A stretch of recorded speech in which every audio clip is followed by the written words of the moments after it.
Assalamualaikum warahmatullahi wabarakatuh. Perkenankan saya Nazar Muhammad akan berbagi tips terkait cara merekam video pembelajaran yang nantinya akan Bapak Ibu unggah pada Google Drive, lalu linknya disematkan di laman ukin-ukppg.pp3.kemdikbud.go.id. Baik Bapak Ibu, sebagaimana kita ketahui bersama bahwa salah satu hal yang sangat penting yang nantinya akan menunjang kualitas video yang kita hasilkan atau yang kita rekam adalah persiapan sebelum proses merekam, di mana persiapan yang matang ini sangat penting untuk menghasilkan kualitas video yang baik dan oke tentunya. Nah, menggunakan perangkat yang tepat dan memastikan semua aspek teknis siap sebelum merekam itu dapat mempengaruhi hasil akhir dari video yang kita hasilkan. Nah, selanjutnya, salah satu bagian penting dari proses perekaman adalah perangkat yang kita gunakan untuk merekam. Ya, jadi Bapak Ibu tidak perlu gusar, tidak perlu risau untuk mencari perangkat yang mutakhir untuk merekam, ya, karena banyak guru juga yang telah sukses merekam video pembelajaran dengan hanya menggunakan HP atau smartphone yang dimilikinya, ya. Namun jika memungkinkan atau jika Bapak Ibu memang punya kamera digital atau juga mungkin memiliki kamera profesional atau punya cam recorder, maka dapat memberikan hasil yang lebih berkualitas jika Bapak Ibu menggunakannya, ya. Nah, selanjutnya, jika saja Bapak Ibu menggunakan kamera smartphone, ya, maka yang harus Bapak Ibu perhatikan adalah yang pertama memori, ya. Memori artinya ruang penyimpanan, ya, ruang penyimpanan yang tersisa atau yang cukup untuk menyimpan video hasil rekaman Bapak Ibu, ya. Jadi berdasarkan pengalaman yang lalu, itu ada video peserta sampai hampir 10 giga, ya. Jadi kalau videonya hampir 10 giga, maka sekurang-kurangnya memori yang tersedia, ya, sisa ruang penyimpanan dalam memori handphone atau smartphone Bapak Ibu, ya, setidaknya ada 10 giga untuk bisa menyimpan video utuh 2 JP, ya, yang durasinya itu, ya, kalau SD itu 70 menit, untuk tingkat pendidikan di SMP 2 JP-nya itu 80 menit, dan untuk di SMA itu 2 JP-nya 90 menit, ya. Nah, jadi pastikan dulu memori atau ruang penyimpanan hasil rekaman dengan menggunakan smartphone Bapak Ibu itu cukup nantinya untuk menyimpan video yang dihasilkan.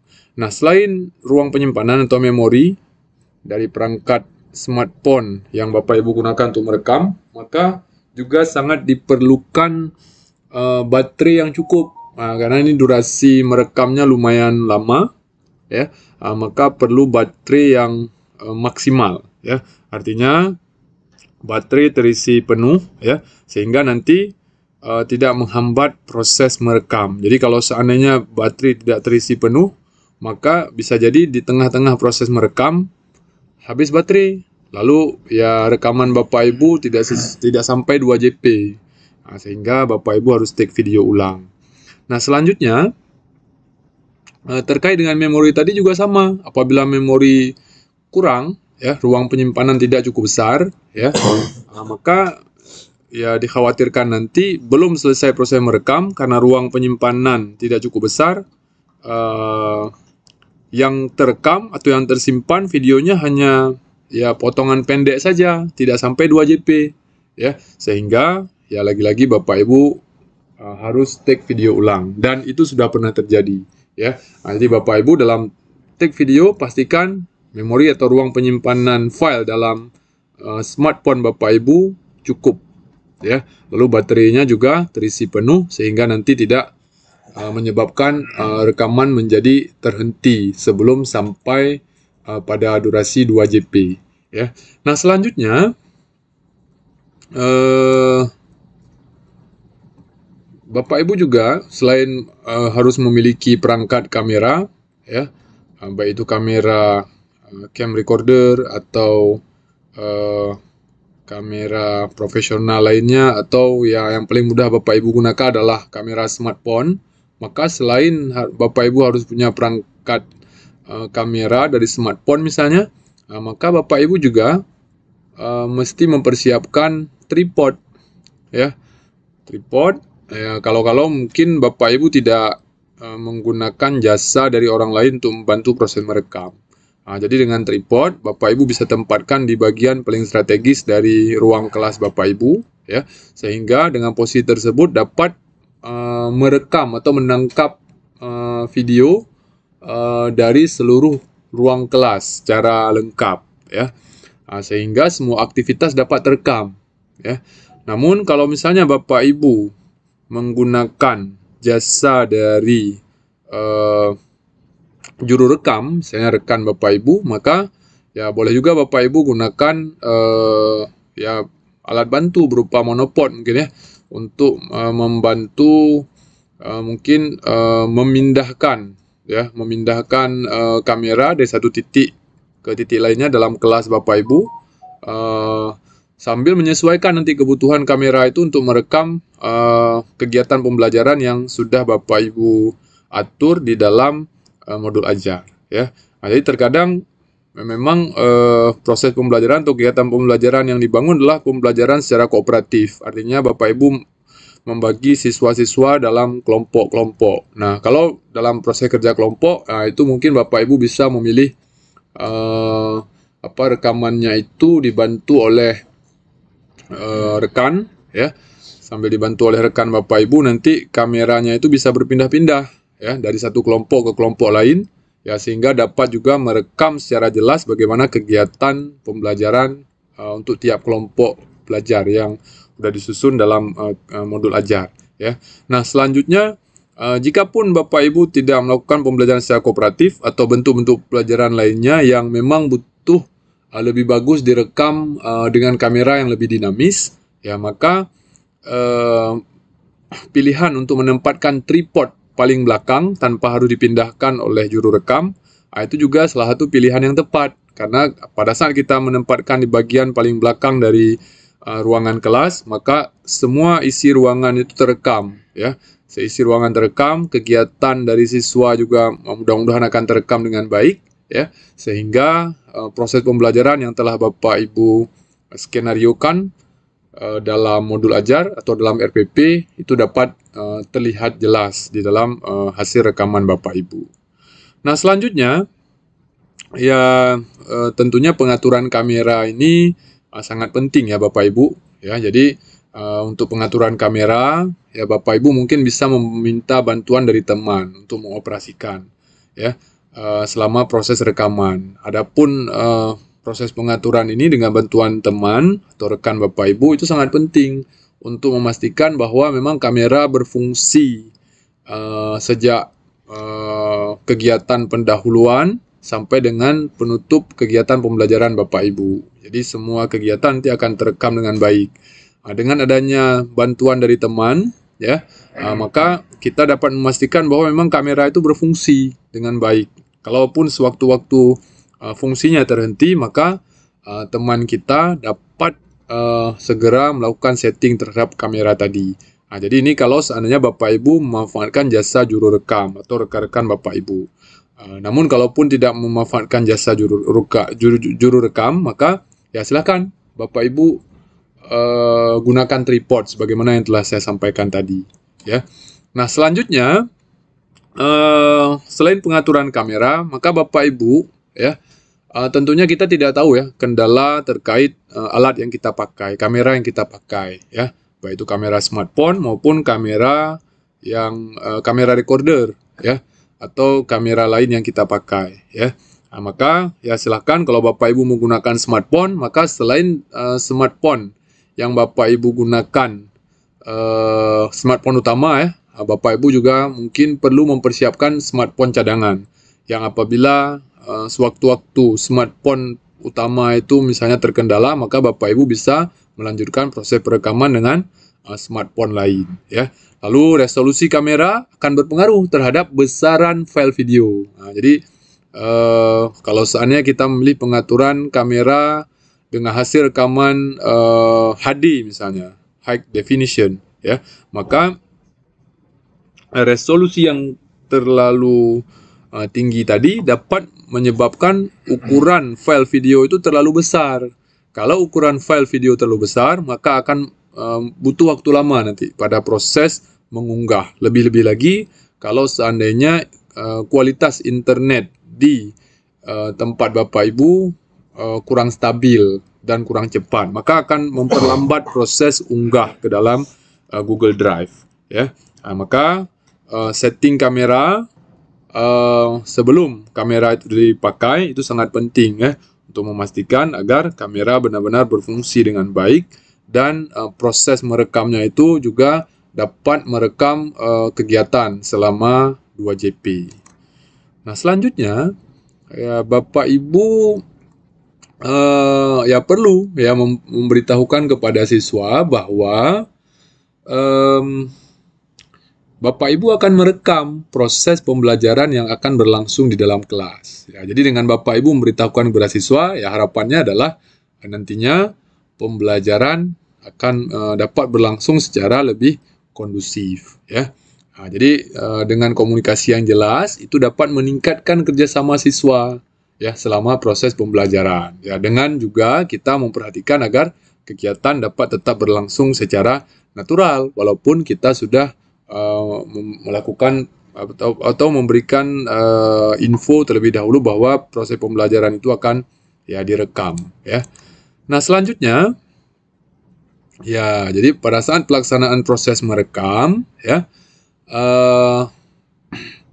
Bapak Ibu harus mempersiapkan juga ya pedoman yang akan Bapak Ibu gunakan untuk praktek pembelajaran yang akan berlangsung dalam video yang nantinya Ibu rekam, ya. Jadi di sini pada pelaksanaan merekam video pembelajaran, ya, ini saat proses pelaksanaan ini merupakan tahapan yang paling krusial yang memerlukan perhatian, ya, perhatian pada pedoman yang kita gunakan. Apa pedomannya? Pedomannya adalah modul ajar dan RPP serta alokasi waktu dan kecermatan dalam mengelola waktu, ya, yang sudah kita uraikan dalam ya runutan kegiatan pembelajaran dalam modul ajar maupun RPP. Nah, selanjutnya ya sudah semestinya ya modul ajar atau RPP yang kita pakai itu mengikuti kurikulum yang telah ditetapkan, ya, memastikan bahwa materi yang diajarkan itu dapat tersampaikan secara efektif dan sesuai dengan rambu-rambu yang ada dalam kurikulum. Nah, selanjutnya Bapak Ibu silahkan jadikan RPP dan atau modul ajar itu sebagai pedoman, ya, pedoman dalam proses pembelajaran, ya.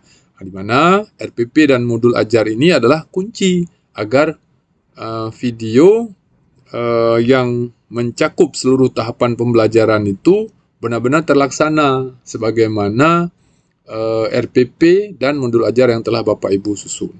Lalu setiap elemen dari pembukaan, lalu ada kegiatan inti dan kegiatan penutupan, itu harus dilaksanakan sesuai rencana agar video tersebut memang betul-betul merekam, ya, kegiatan pembelajaran yang seharusnya sebagaimana tergambar dalam RPP atau modul ajar. Oke, nah selanjutnya perlu Bapak Ibu perhatikan bahwa ya di dalam modul ajar kita sudah menguraikan terkait dengan alokasi waktu, ya, di mana alokasi waktu itu harus efektif dan efisien, ya. Manajemen waktu yang tepat ini sangat penting dalam proses merekam video, ya.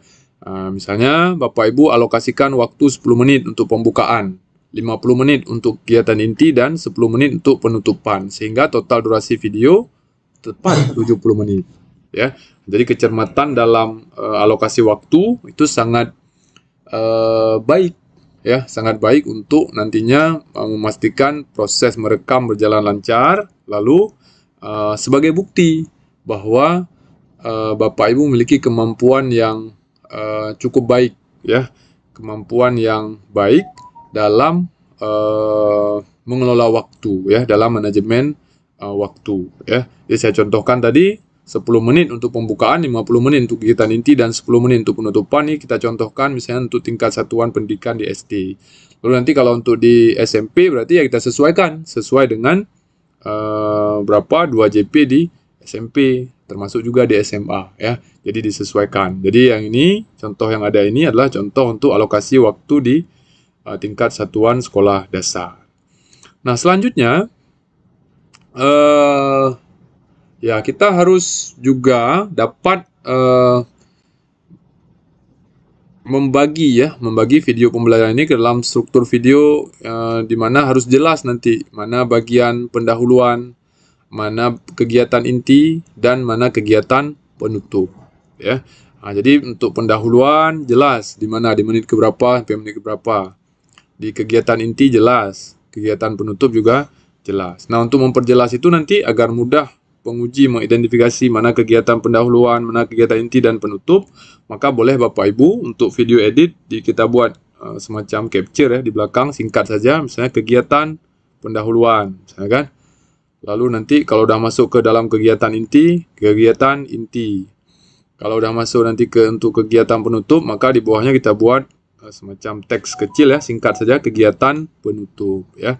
Nah, pembagian ini memudahkan siapa saja yang melihat video, yang menonton video, ya, termasuk penguji tentunya, untuk dapat memahami proses belajar yang disampaikan. Sehingga kalau nanti jelas bagian-bagiannya, maka mudah-mudahan akan dapat dengan mudah juga Bapak Ibu penguji itu menilai dokumen video yang diunggah oleh peserta. Nah, selanjutnya dalam proses merekam, ya, agar alokasi waktu memang benar-benar efektif, maka perlu dilakukan pemantauan waktu secara berkala. Nah, dan ini akan lebih mudah kita lakukan apabila kita memanfaatkan juru rekam, ya. Jadi juru rekam juga kita berikan modul ajar kita untuk dibaca dan difahami, ya. Lalu nanti juru rekam itu juga ya mungkin memberikan aba-aba, ya, aba-aba. Namun pada saat memberikan aba-aba justru tidak mengganggu konsentrasi dari kita sebagai pengajar, kita sebagai peserta dalam membuat video pembelajaran, ya. Nah, jadi adanya monitoring waktu selama perekaman itu penting untuk menjaga agar alokasi durasi setiap bagian dari proses pembelajaran ini memang terkelola dengan baik, dan waktunya nanti memang tidak terlalu banyak lebih, atau kurangnya juga mungkin tidak terlalu banyak kurang, ya. Sehingga kita dapat mencapai waktu ideal 2 JP, ya, sesuai tingkat satuan pendidikan, ataupun mungkin hampir mencapai. Kalaupun lebih, tidak terlalu banyak lebih durasi. Kalaupun kurang, tidak terlalu banyak kurang durasinya, ya. Nah, dengan memantau waktu, ini kita sebagai pengajar dapat menyesuaikan penyampaian materi sesuai yang telah direncanakan untuk memastikan kelancaran proses rekaman, ya. Nah, selanjutnya,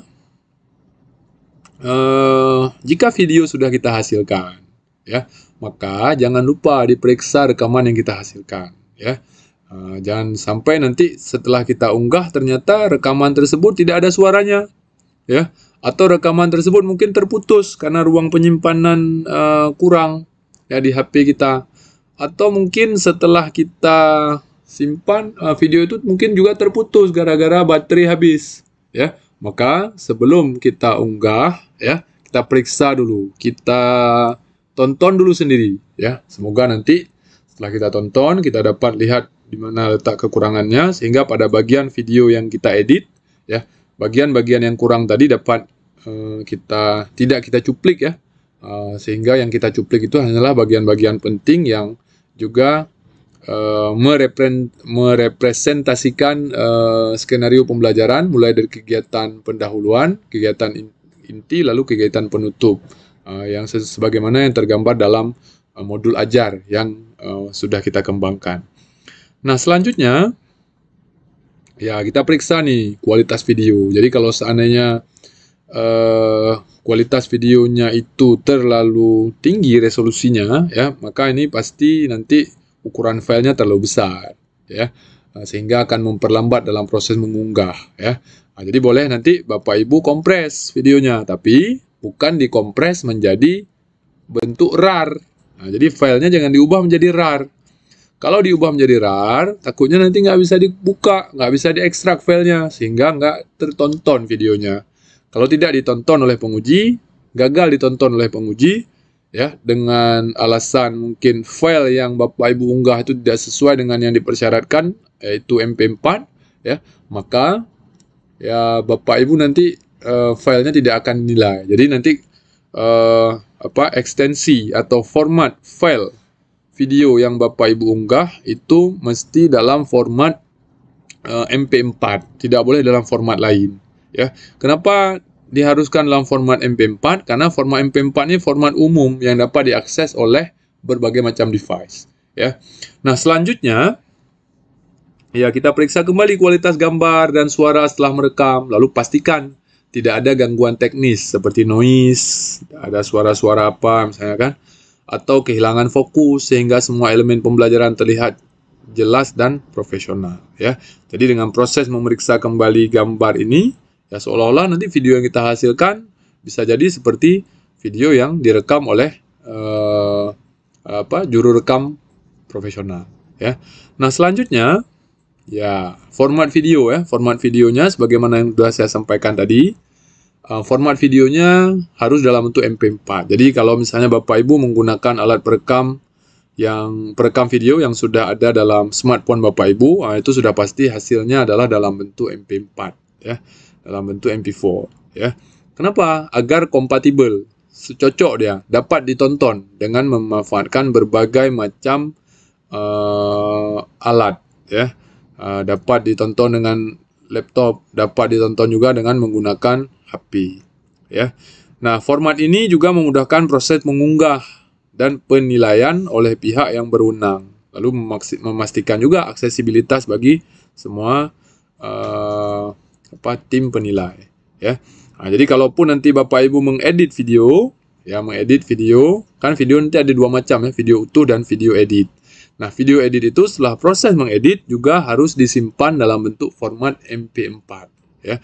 Jadi nanti diupload ke dalam Google Drive juga dalam bentuk format MP4, ya.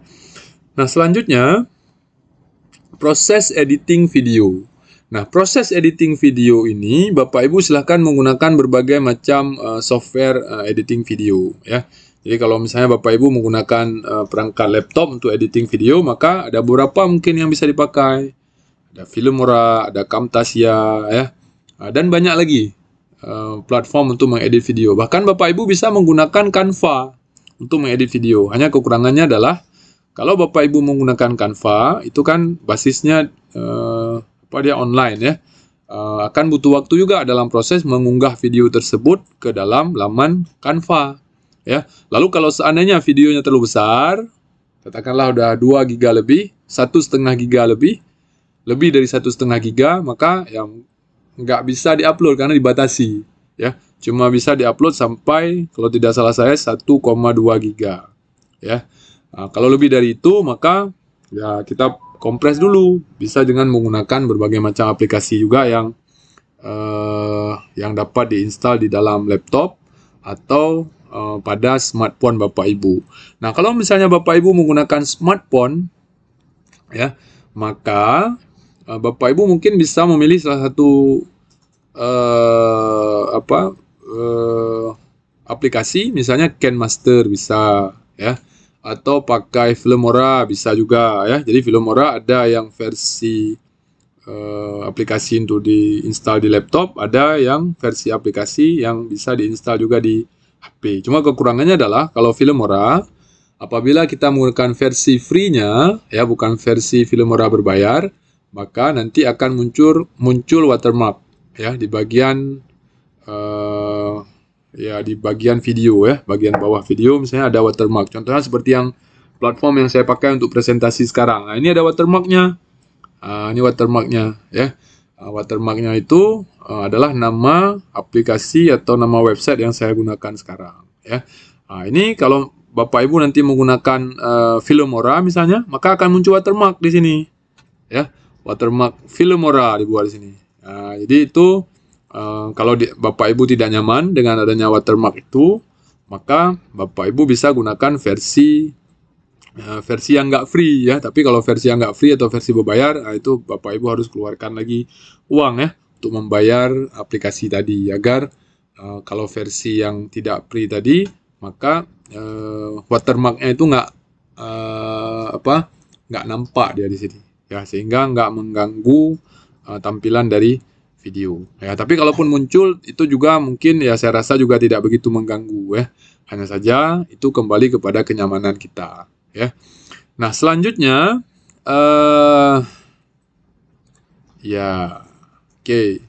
Nah, selanjutnya kita juga Bapak Ibu sebelum proses merekam, ya Bapak Ibu tentunya harus tahu juga ya terkait dengan kriteria penilaian video ujian kinerja PPG bagi guru tertentu ya. Jadi penilaian video pembelajaran dalam ujian kinerja PPG itu mencakup beberapa kriteria penting yang harus dipenuhi. Lalu kriteria-kriteria tersebut memastikan bahwa video tidak hanya informatif, tetapi juga berkualitas dalam hal penyampaian materi dan interaksi dengan siswa. Jadi di dalam video itu harus merekam bagaimana Bapak Ibu memberikan informasi yang tepat, memberikan materi yang tepat, materi yang tidak mengandung unsur miskonsepsi. Nah, itu dia ya. Lalu harus nampak ada interaksi antara Bapak Ibu dengan peserta didik. Ya.